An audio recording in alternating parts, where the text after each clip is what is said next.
जय श्री राम बच्चों। जय Shri Ram. Class 12 physics chapter number 4 moving charges and magnetism. बच्चों लास्ट क्लास से मैंने तुम लोगों को 1 एम्पियर को कैसे डिफाइन करना है ये समझाया था, जिसके लिए मैंने तुम्हें बताया था कि कैसे अगर दो parallel long straight current carrying wire अगर कुछ डिस्टेंस की दूरी पर रखे हों तो उनके बीच में फोर्स ऑफ अट्रैक्शन लगेगा अगर करंट की डायरेक्शन सेम है तो, और अगर ऑपोजिट है तो रिपल्शन होगा। याद है कि भूल गए? आज हम लोग क्या पढ़ने वाले हैं? आज हम लोग पढ़ने जा रहे हैं torque on a current carrying coil placed in a magnetic field.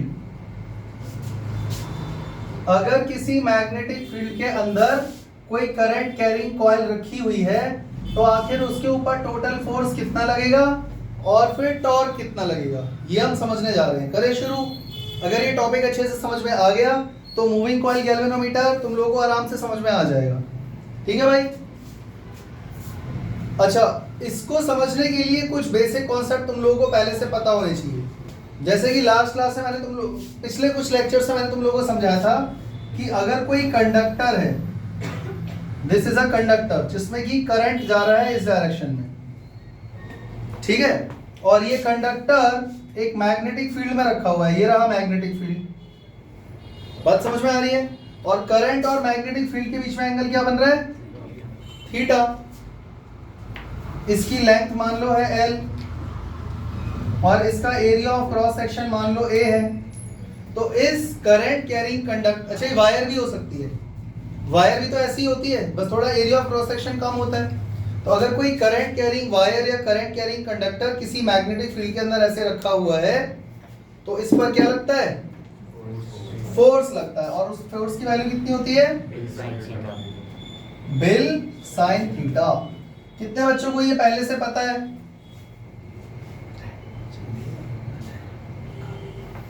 तो ये वाला कॉन्सेप्ट आज लगने वाला है। क्लियर हो गया? याद रखना, B is the magnetic field, I is the current, L is the length of conductor और साइन थीटा में थीटा कौन है बच्चों? Angle between current and magnetic field. Clear हो गया? और ये कंडक्टर मैंने बहुत मोटा बना दिया है। यहाँ पर आप एक पतली सी वायर भी बनाओगे ना, अगर वायर समझते हो ना, तार, तो भी यही फॉर्मूला रहेगा। तो तार में करंट की डायरेक्शन देख लेना, बस उसका जो है मैग्नेटिक फील्ड के साथ डायरेक्शन क्या बन रहा है, एंगल क्या बन रहा है और उसकी लेंथ कितनी है। क्लियर हो गया? क्लियर हो गया? ये चीज मैंने तुम्हें समझाई थी, बिल साइन थीटा। तो आज इसका यूज होने वाला है, तो ध्यान से बच्चों बोर्ड पे देखते रहना।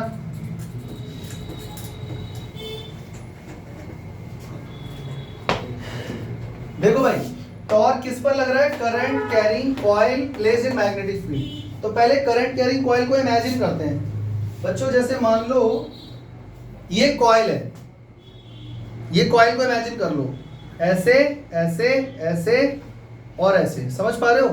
देखो अभी 3D में समझने की कोशिश करो, 2D में तो मैं ड्रॉ करने ही वाला हूँ। 2D में थोड़ा मुश्किल होता है समझना, 3D में समझो पहले। ये कॉइल है और कॉइल यहाँ पे ऐसा हार्ड सरफेस नहीं, अंदर से हॉलो है। समझ गए ना? खाली वायर इधर इधर इधर इधर है, बीच में खाली हॉलो है, कोई दिक्कत? ये कॉइल एक मैग्नेटिक फील्ड के अंदर रखी हुई है। मान लो बच्चों ये मैग्नेटिक फील्ड बोर्ड से निकलकर आपकी तरफ जा रहा है, तो क्या ये पेन मैग्नेटिक फील्ड की डायरेक्शन को रिप्रेजेंट कर रहा है? समझ में आ गया? तो ये जो कॉइल है ये मैग्नेटिक फील्ड में रखी हुई है। तो टॉप व्यू इसका कैसा बन रहा है चेक करो, 90 डिग्री। ये टॉप व्यू बन गया ना, मैग्नेटिक फील्ड और कॉइल का ऊपर से जो एज है, पर फिलहाल ये ऐसा है। क्या ये जरूरी है कि मैग्नेटिक फील्ड कॉइल के ऊपर वाले सरफेस के साथ 90 डिग्री बना रहा हो? जरूरी तो नहीं है। मतलब ये कॉइल ऐसी सीधी रखी हुई ऐसी टेढ़ी भी हो सकती है। मेरी बात समझ पा रहे हो? ये कॉइल ऐसे टेढ़ा भी हो सकता है। समझ में आ गया? तो ये मैग्नेटिक फील्ड इधर जा रहा है और कॉइल इधर जा रही है। कॉइल मतलब इसका जो ऊपर वाला आर्मेचर है इधर जा रहा है। ऐसा हम डायग्राम बनाने वाले हैं। ये पिक्चर समझ में आ गई?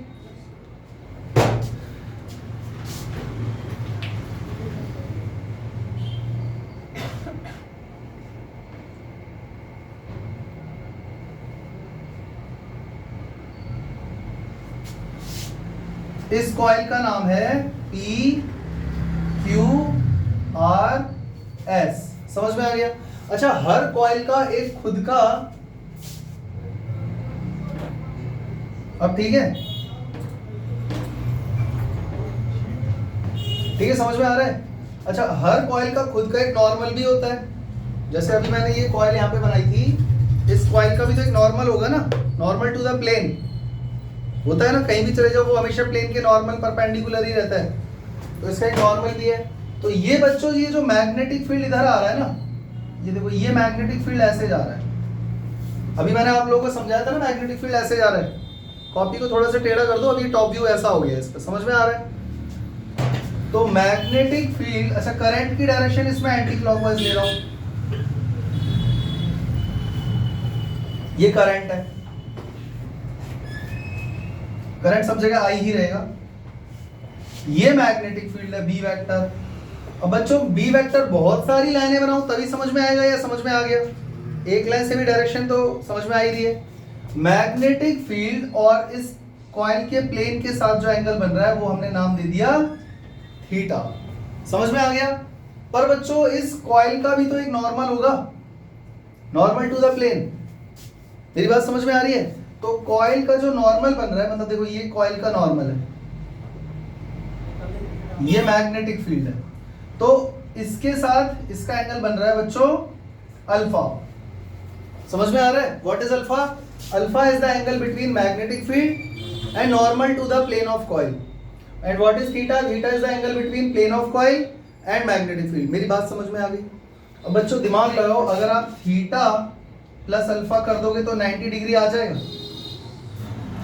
मतलब ऐसे समझो ना, ये मैग्नेटिक फील्ड है, ये नॉर्मल टू द प्लेन है, तो कॉइल के प्लेन के साथ ये मैग्नेटिक फील्ड कितना एंगल बना रहा है? थीटा। और नॉर्मल टू द प्लेन के साथ मैग्नेटिक फील्ड कितना एंगल बना रहा है? तो इन दोनों को जोड़ोगे तो क्या आएगा? 90 आएगा ही नहीं आएगा? समझ पा रहे हो? देखो, अगर तुम लोगों को ये डायग्राम समझ में सच में नहीं आ रहा है ना, तो इसका एक टॉप व्यू बना देता हूं। मतलब ऊपर से अगर देखोगे तो कैसा दिखेगा? तो ऊपर से ऐसा दिखेगा, जरा चेक करो, जो ये वाली लाइन है ना, इसको ऐसे बना देते हैं, एस आर, ये है एस और ये है आर। मतलब ऐसे समझो, ये हमारा प्लेन है ना, पी क्यू आर एस। तो जो ऊपर वाली लाइन है, इसको अगर ऊपर से देखोगे तो एक स्ट्रेट लाइन नजर आएगी ना, पर ये जो प्लेन है ये ऐसे टेढ़ा रखा हुआ है, तो मैंने ये लाइन ऐसे बना दी। समझ गए बच्चों? मैग्नेटिक फील्ड कहां जा रहा है? ऐसे। समझ में आ गया? मैग्नेटिक फील्ड हमने प्लेन के परपेंडिकुलर नहीं लिया है, तो यहां पर एंगल क्या बन रहा है? Theta. This is magnetic field. और ये जो प्लेन ऑफ कॉइल है, इसका खुद का भी तो एक नॉर्मल होगा, हाँ या ना? उसके साथ मैग्नेटिक फील्ड का एंगल क्या बन रहा है? अल्फा। अब आप चेक करो, इधर क्या बन रहा है? 90। तो इन दोनों का सम भी 90 होगा ना भाई? अब यही बात समझ में? और इसी एस आर में आर से एस की तरफ करंट फ्लो कर रहा है आई होप अब समझ में आ गया होगा। क्लियर हो गया? पक्का? तो इसमें जो जो पैरामीटर तुम्हें नजर आ रहे हैं ना, वो मैं यहां पे लिख देता हूं। Let there is a coil PQRS in which current I is flowing in anti-clockwise direction। इसके अलावा और भी चीजें मैं ऐसी वर्ड्स में लिखूंगा ना तो पूरा पैराग्राफ बन जाएगा। मैं काम की चीजें लिख देता हूं। बच्चों, PQ की जो लेंथ है ना, वो RS के बराबर है, हाँ या ना? चेक करो। अरे रेक्टेंगुलर कॉइल है ना भैया, ठीक है, रेक्टेंगुलर कॉइल है, तो इसको हमने नाम दे दिया बी फॉर इसकी ब्रेथ। PS किसके इक्वल होगा? चेक करो, QR के। तो इसकी वैल्यू कितनी हो जाएगी बच्चों? Length L। कोई दिक्कत? बच्चों I क्या है यहाँ पे? Current flowing in the coil. B क्या है? Magnetic field. तुम लोग एग्जाम में भी ऐसे ही लिखना, बस खाली एक लाइन बता देनी है कि क्या है, और उसके बाद सारी चीजें तुम लोग को ऐसे नोट डाउन कर देनी है, दिख जाएगा उसको। अच्छा, थीटा क्या है? Angle between magnetic field and plane of coil. Alpha क्या है? Angle between magnetic field and normal to the plane. समझ में आ गया? तो थीटा प्लस अल्फा कितना हो जाएगा? 90 डिग्री। ये सारी चीजें मैंने तुम लोगों को बोल के बता दी हैं। इतना समझ में आ गया? अब बच्चों मुझे एक बात बस इतनी सी बता दो कि अगर कोई करंट कैरिंग वायर या कंडक्टर किसी मैग्नेटिक फील्ड के अंदर रखा हुआ है तो क्या उस पर फोर्स लगेगा, हाँ या ना? फिर से सुनो। अगर एक करंट कैरिंग वायर या कॉइल नहीं, करंट कैरिंग वायर ही ले लो या कंडक्टर, अगर किसी मैग्नेटिक फील्ड के रीजन में रखा है तो क्या उस पर फोर्स लगेगा? कितना? Bill sine theta. अभी ये स्टार्ट करने से पहले ही बताया था। आप जरा चेक करो, ये जो ऊपर वाली देखो, चारों पे फोर्स लग रहा होगा क्योंकि चारों एक वायर की तरह काम कर रही हैं। ये भी एक वायर है स्ट्रेट वायर, ये भी स्ट्रेट वायर है स्ट्रेट वायर, तो चारों पे फोर्स लग रहा होगा। तो चारों पे इकट्ठा एक बार में निकाल लोगे फोर्स, एक एक करके निकालोगे। तो सबसे पहले ये जो ऊपर वाली कॉइल है, मतलब ऊपर वाला जो ये लाइन नजर आ रही है आपको RS, इस पर हम फोर्स फाइंड करें। फोर्स ऑन आर्म RS कितना हो जाएगा बच्चों? चेक करना, चेक करो। अच्छा, फोर्स फाइंड करने के लिए हम यूज क्या करते हैं? Right hand palm rule, Fleming's left hand rule और स्क्रू रूल। याद है कि भूल गए? तो आप जरा चेक करो, अगर मैं राइट हैंड पाम रूल लगाता हूं तो मैग्नेटिक फील्ड आ रहा है बाहर, सही है ना, और करंट इधर जा रहा है, तो फोर्स किधर लग रहा होगा? ऊपर। नहीं आ रहा समझ? देखो, मैग्नेटिक फील्ड बाहर की तरफ आ रहा है बोर्ड से, तो मैग्नेटिक फील्ड की तरफ आप फिंगर्स को अलाइन कर दो और वेलोसिटी की तरफ आपका थंब होना चाहिए। तो फोर्स किधर लग रहा है? ऊपर की तरफ लग रहा है ना। समझ में आ गया? और फ्लेमिंग्स लेफ्ट हैंड रूल लगा लो। देखो, मैग्नेटिक फील्ड आ रहा है बाहर और करंट की डायरेक्शन है इधर की तरफ, तो फोर्स किधर लग रहा है? Magnetic field, current and this is the force. तो अब चेक करो, मैग्नेटिक फील्ड बाहर आ रहा है, करंट इधर जा रहा है, तो फोर्स तो ऊपर लग रहा है ना। यानी कुल मिलाकर फोर्स इसका जो है जा रहा है ऊपर की तरफ, और इसका नाम लिख देते हैं FRS। कोई दिक्कत तो नहीं है बच्चों? फील्ड ऊपर लिख देते हैं, मैग्नेटिक फील्ड। ये बात समझ में आ गई?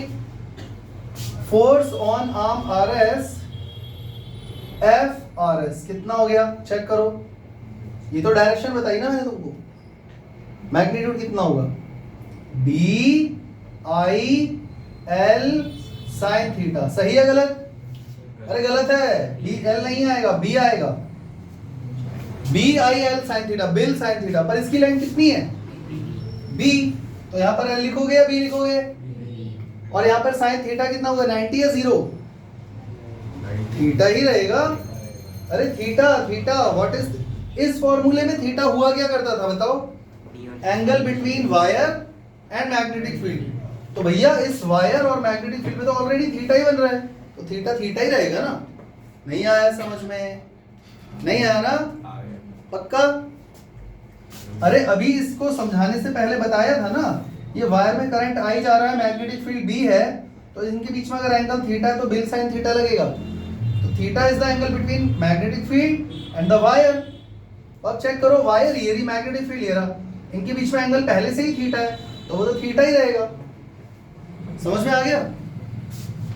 चलो ठीक है, इसको दे देते हैं इक्वेशन नंबर 1।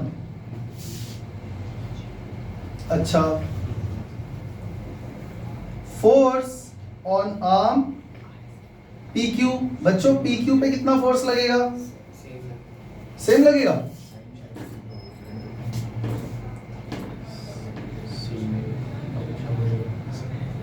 देखो, करंट इधर जा रहा है और मैग्नेटिक फील्ड किधर आ रहा है? इधर की तरफ। मैग्नेटिक फील्ड इधर जा रहा है ना, तो फोर्स कितना लगेगा? एंगल कितना हो गया? थीटा, वही लगेगा। चेक करो, देखो मैग्नेटिक फील्ड आ रहा है बाहर, वेलोसिटी करंट जा रहा है उधर, तो फोर्स नीचे लगेगा।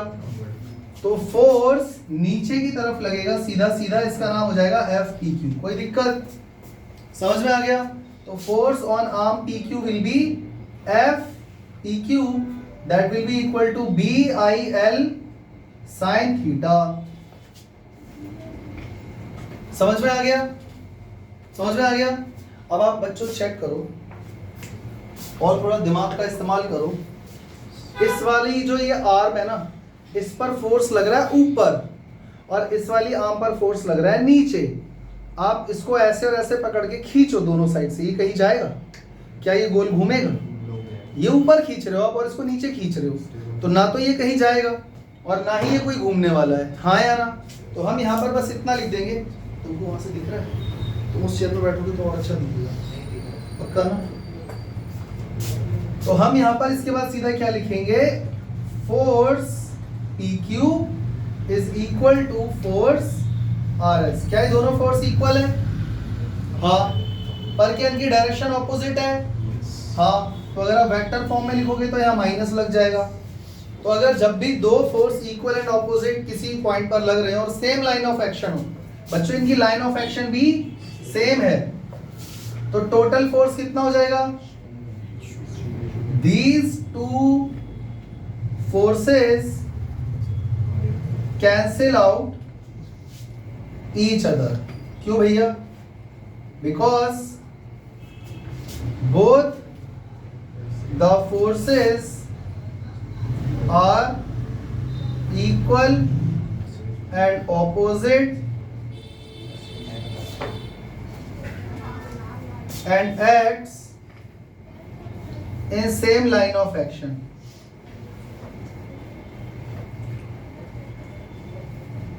समझ में आ गया? तो ये दोनों फोर्स एक दूसरे को कैंसिल आउट कर देंगे। आपने ये स्टेटमेंट अगर लिख दिया तो अब आपका काम आसान हो गया। देखो हमें चारों आर्म्स के ऊपर टोटल फोर्स निकालना था, दो का तो पत्ता साफ हो गया ना, तो आपको खाली ये लाइन लिखनी है उसके लिए। समझ में आ गया? चले आगे। अभी हमारी ये वाली दो आर्म बची हुई है, सही है? हाँ या ना? तो उसके लिए मुझे ना थोड़ा बोर्ड पे चीजें इरेज करनी पड़ेंगी। अगर इसमें से कुछ समझ में नहीं आ रहा है तो पूछ लो और ये टर्म्स एक बार जल्दी से याद कर लो। पूछना है कुछ? तो बच्चों देखो, अब ये वाली दो आर्म बची हुई है, इन पर मुझे टोटल फोर्स फाइंड करना है, दोनों पे सेपरेट सेपरेट। तो बच्चों देखो, ये बात याद रखना, फिर से बता रहा हूं, ये जो कॉइल है मैग्नेटिक फील्ड के परपेंडिकुलर नहीं है, ये कॉइल थोड़ी सी टेढ़ी है। तो ये ऐसा है कुछ फिगर, समझ में आ रहा है? मतलब ऐसे परपेंडिकुलर नहीं है, थोड़ा सा ऐसे टेढ़ा है। समझ में आ गया ना? ये रहा टॉप व्यू। तो अब जरा दिमाग लगाओ, फोर्स कितना लगेगा on the arm P S? Force on arm P S due to magnetic field, इसको नाम दे देते हैं एफ पी एस। कितना फोर्स लग रहा है बच्चों? दिमाग लगाओ। अब जरा चेक करो, देखो फोर्स का फॉर्मूला तो वही है, बेल साइन थीटा, वो तो लगा देंगे हम, लेकिन डायरेक्शन का मेन रोल तो डायरेक्शन का है ना। अब आप चेक करो, मैग्नेटिक फील्ड इस वाले आर्म को जो टच करके जा रहा होगा, बस मुझे इतना बता दो, क्या वो परपेंडिकुलर होगा? हाँ या ना? अरे होगा, होगा। देखो देखो, ऊपर वाला जो ये प्लेन है ना, इसके तो मैग्नेटिक फील्ड परपेंडिकुलर नहीं है, लेकिन साइड से जब ऐसे जाएगा तो ये प्लेन चाहे सीधा हो चाहे ये टेढ़ा हो गया हो, मैग्नेटिक फील्ड इसके साथ तो 90 डिग्री ही बना रहा है ना हर पॉइंट पे। इसको आप कितना भी टेढ़ा कर लो, ये लो, इस वाली लाइन के साथ इस लाइन का एंगल चेक करो ना, वो तो हमेशा ही 90 होगा। नहीं समझे? नहीं समझे ना? देखो ऊपर से अगर मैं इसको चेक करूं, सामने से 90 बन रहा है, सही है? इसको टेढ़ा कर दिया, अब 90 नहीं बन रहा, इसलिए यहाँ पे थीटा था, 90 नहीं था। अब आप साइड वाली आर्म को देखो, तो ये कॉइल है, ये मैग्नेटिक फील्ड है। देखो अभी तो 90 डिग्री है साइड से, अगर मैं कॉइल को टेढ़ा भी कर देता हूं तब भी चेक करो ना, 90 डिग्री तो बन रहा है इन दोनों के बीच में, इसके और इसके बीच में। और आप सीधा कर लो, टेढ़ा कर लो, तब भी 90 डिग्री बनेगा। मेरी बात समझ में आई या नहीं आई? पक्का? तो मैग्नेटिक फील्ड देखो ऊपर से ऐसा आ रहा है और साइड से भी ऐसे ही जाएगा, पर इस प्लेन के साथ तो 90 डिग्री बनाएगा ना ये। अब आप इसमें मैग्नेटिक फोर्स की डायरेक्शन लगा लो। देखो फ्लेमिंग्स लेफ्ट हैंड रूल लगाते हैं, मैग्नेटिक फील्ड बाहर आ रहा है, करंट नीचे जा रहा है, फोर्स किधर लग रहा है? साइड में, यानी फोर्स किधर लगेगा? इस साइड। इसको नाम दे देते हैं एफ PS। समझ में आ रहा है? तो इसकी वैल्यू कितनी हो गई? BI, इसकी लेंथ L है और साइन 90 डिग्री। क्यों? क्योंकि थीटा यहाँ पर जो होता है that is the angle between current and magnetic field. तो करंट और मैग्नेटिक फील्ड में तो 90 डिग्री बन रहा है, तो इसीलिए यहाँ पे साइन 90 लोगे ना यहाँ पे। समझ गए? तो इसकी वैल्यू कितनी हो गई? BIL, first equation. ठीक इसी तरीके से फोर्स कितना होगा? फोर्स ऑन आर्म QR या RQ कह लो, एक ही बात है।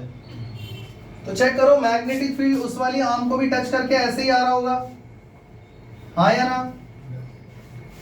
ये मैग्नेटिक फील्ड है तो ये भी इसके साथ 90 डिग्री बनाएगा।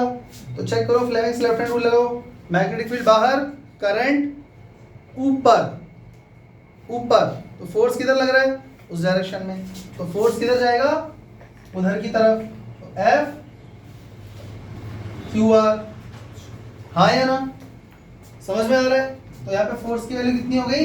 BIL again sine 90 degree. तो ये हो जाएगा FQR is equal to BIL।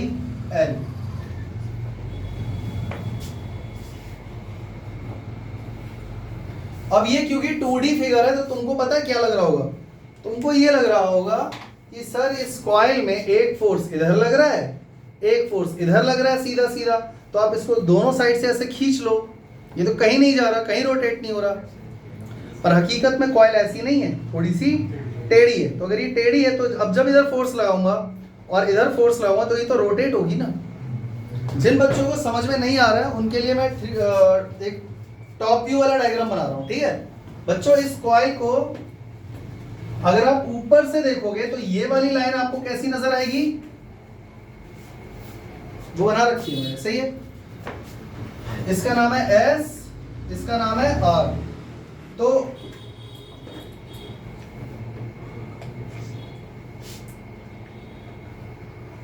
ये तुमको लग रहा है कि ये फोर्स इधर की तरफ जा रहा है, पर जब ऊपर से देखोगे ना तो ये फोर्स किधर जा रहा है? इधर की तरफ जा रहा है।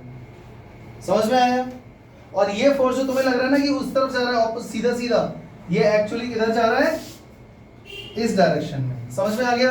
तो ये हो गया FQR और ये हो गया FRQ। समझ में आ रहा है? नहीं, इस वाले में तो अच्छा PS होगा, सॉरी PS, क्योंकि आप ऊपर से देखोगे तो S वाली साइड में ये वाला फोर्स लग रहा है ना, PS वाला, और इधर आ जाएगा QR। अब ठीक है, अब आप खुद दिमाग लगाओ कि यहाँ पर कोई ऐसे स्टिक रखी हुई है, आप इसको रस्सी से इधर खींच रहे हो, इसको इधर खींच रहे हो, ऑटोमेटिक रोटेट नहीं होगा। बच्चों तुम लोगों ने एक चीज नोटिस करी, यहाँ मिस्टेक से एक मिस्टेक हो गई है।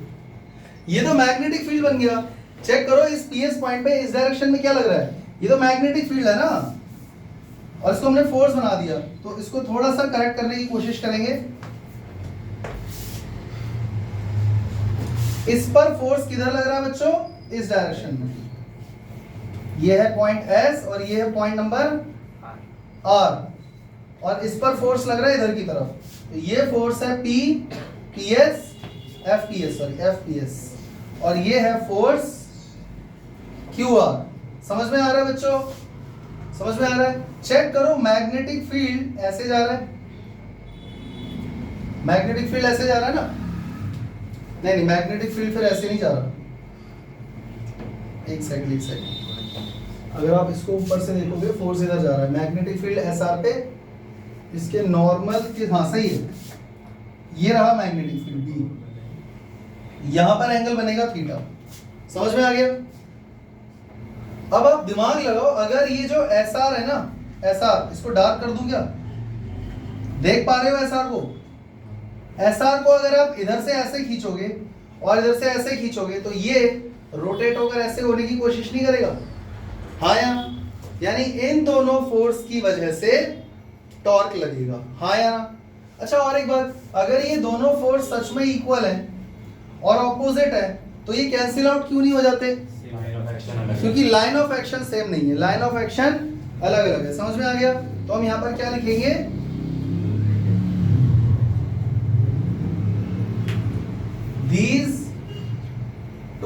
forces FPS and FQR are equal and opposite but have different line of action, different lines of action. Therefore they do not cancel out each other.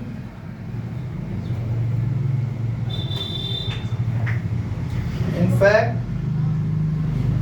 they produce turning effect, turning या rotating effect. समझ में आ गया? तो ये क्या इतना लिखने के बाद ये क्लियर हो जाएगा कि टॉर्क लग रहा है।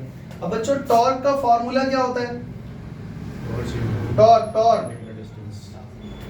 टॉर्क का फॉर्मूला होता है ईदर फोर्स, कोई भी एक फोर्स ले लो, multiply by perpendicular distance between them, perpendicular distance between them. समझ में आ गया? तो ये हमें जो है ना, बस अब हमें एक चीज और फाइंड करनी है। कोई भी इन दोनों में से एक फोर्स ले लेंगे, ये दोनों सेम ही है, और इनके बीच का हमें एक परपेंडिकुलर फोर्स लेना है। तो बच्चों परपेंडिकुलर डिस्टेंस लेना है। तो इन दोनों फोर्स के बीच में परपेंडिकुलर डिस्टेंस कौन सा हुआ बच्चों? चेक करो। ये S है, ये R है, इसको नाम O दे देते हैं। तो जो RO है यही तो परपेंडिकुलर डिस्टेंस है इन दोनों के बीच में। देखो डॉटेड लाइन से जोड़ो इसको और इसको, इन दोनों लाइनों के बीच में परपेंडिकुलर डिस्टेंस यही तो है RO। तो अगर यहाँ पर थीटा बन रहा है तो ये भी थीटा बनेगा। इसकी लेंथ है B, SR की लेंथ कितनी है? B है ना। तो यहाँ पे साइन थीटा लगा दो। साइन थीटा क्या होता है? P/H, RO upon RS। RO की वैल्यू हमें फाइंड करनी है और RS की वैल्यू कितनी है? B। तो अब बताओ RO की वैल्यू कितनी आ गई परपेंडिकुलर डिस्टेंस की? B sin theta. समझ में आ गया? Perpendicular distance between the two forces is this RO, और RO की वैल्यू कितनी आ गई हमारे पास? B sin theta. ट्रिग्नोमेट्री का इस्तेमाल करके ये समझ में आया कि नहीं? अब बच्चों यहाँ पे टॉर्क फाइंड कर लो। Torque will be equal to either force FPS ले लेते हैं multiply by perpendicular distance between them यानी RO। तो torque will be equal to FPS कितना हो गया? बिल BIL मल्टीप्लाई बाय RO यानी B sin theta. B sin theta. बच्चों L into B क्या होता है? तो अगर कॉइल का एरिया हमें दिया हुआ है तो ये हो जाएगा torque will be equal to BIA sin theta. क्या जरूरी है कि ये कॉइल सिंगल वायर से बनी हो? क्या पता बहुत सारे लपेटे लगाए हुए हो, बहुत सारे नंबर ऑफ टर्न्स हो। तो ये फॉर्मूला क्या बन जाएगा? NIBA, निब्बा। तो बाहर तुमने देखे होंगे निब्बा निब्बी घूमते रहते हैं ना, तो आप इसको ऐसे ही याद कर लो, निब्बा साइन थीटा। तो ये आपको याद हो जाना चाहिए NIBA साइन थीटा। बट ये फॉर्मूला हो जाएगा for n number of turns, for n number of turns. याद हो गया? समझ में आ गया? और इसी में बच्चों एक चेंज छोटा सा और भी कर सकते हैं। जरा चेक करो, क्या मैं थीटा की जगह, देखो यहां पर देखो, थीटा प्लस अल्फा बराबर 90 होता है। क्या मैं थीटा की जगह 90 माइनस अल्फा लिख सकता हूं? तो यहाँ पे साइन 90 माइनस अल्फा आ जाएगा। तो ये फॉर्मूला बन जाएगा tau is equal to NIBA cos alpha. तो अल्फा के टर्म्स में आपका ये बन जाएगा फॉर्मूला। समझ में आ गया? तो याद रखना, जब भी कोई current carrying coil magnetic field के अंदर रखोगे तो उस पर एक टॉर्क लगेगा और वो टॉर्क उसको हमेशा रोटेट करने की कोशिश करेगा, बशर्ते वो कॉइल मैग्नेटिक फील्ड के पैरेलल नहीं होनी चाहिए। कॉइल का जो प्लेन है वो मैग्नेटिक फील्ड के पैरेलल नहीं होना चाहिए, क्योंकि फिर थीटा 0 हो जाएगा उस केस में, और यहाँ पे थीटा 0 लोगे तो फोर्स ही 0 हो जाएगा, ये दोनों ना। समझ में आ रहा है? मतलब मैग्नेटिक फील्ड भी इधर जा रहा है और कॉइल भी आपने ऐसे रख दी, तो कोई फोर्स नहीं लगेगा। समझ में आ गया? और अगर ऐसा नहीं है तो फोर्स लगेगा, सॉरी टॉर्क लगेगा NIBA sin थीटा। क्लियर हो गया? अगर ये समझ में आ गया है तो फिर मूविंग कॉइल गैल्वेनोमीटर भी समझ में आ जाएगा। तो हो सकता है नेक्स्ट क्लास में हम ये चैप्टर को खत्म कर दें। इसमें अगर कोई दिक्कत है तो पूछ सकते हो, वरना इसका स्क्रीनशॉट लेकर कॉपी में नोट डाउन कर लेना। एग्जाम में अगर ये डेरिवेशन आती है तो ये डायग्राम बड़ा बड़ा बनाना। अगर तुम लोग नोट्स बनाते हो तो मैंने देखा है कि बच्चे क्या करते हैं, इस तरीके के फिगर ये छोटा सा बना के जैसे करके कर देते हैं। ऐसी हरकतें मत किया करो कि खुद को ही समझ में ना आए। वो कॉपी की लाइंस होती है ना, वो 2 लाइन के बीच में पूरा डायग्राम बना देते हैं, फिर उसमें से एरो निकाल के बनाते हैं, इसमें ये है, इसमें ये थीटा है। तो थोड़ा बड़ा डायग्राम बना लोगे ना एक पेज पे भी अगर, तो थोड़ा काम तुम्हारा अच्छा हो जाएगा, समझ में आ जाएगा। एग्जाम में शीट तो मिलती है ना, तो बड़ा डायग्राम बनाओगे तो तुम्हें भी समझ में आएगा। देखो इसी को देख के तो पूरा डिराइव किया है, तो आधा 80% काम तो यही हो गया। समझ में आ गया बच्चों? मिलते हैं नेक्स्ट क्लास में, तब तक के लिए जय हिंद, जय श्री राम।